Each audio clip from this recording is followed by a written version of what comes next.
आमा सबै दुईटा आमै हुनुहुन्छ। विशेष गरी आज हाम्रो आमाको जन्मदिनको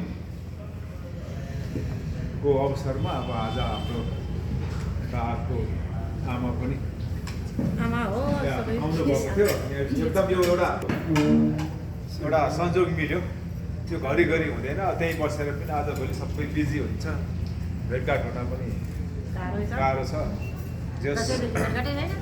आज आमाको यो 79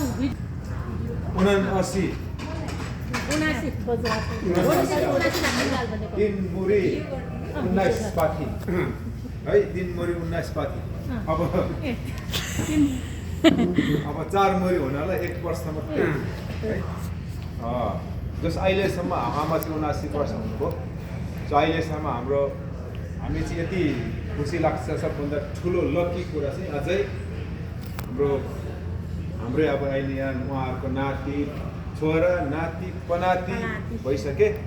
अब हामी चाहिँ एकदम भगवान्को कृपाले अझै हाम्रो जोडी बाबामा हुनुहुन्छ, यो सबभन्दा ठुलो कुरो। विशेष गरी अब यहाँको भाइहरू है, अब हाम्रो छोराहरू है, छोरी है। सो आज चाहिँ हाम्रो एकदमै वान अफ द यो ग्रेटेस्ट एउटा ओकेजन है। We are celebrating 79th birthday हाम्रो आफूहरूको चाहिँ अब ग्रान्ड मदर है, हाम्रो चाहिँ मम्मी।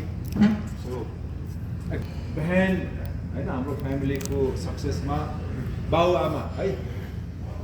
तपाईँ हामीले बिलिभ गर्छौँ भने गड पछिको अर्को गड भनेको चाहिँ लिभिङ भगवान् भनेको चाहिँ हाम्रो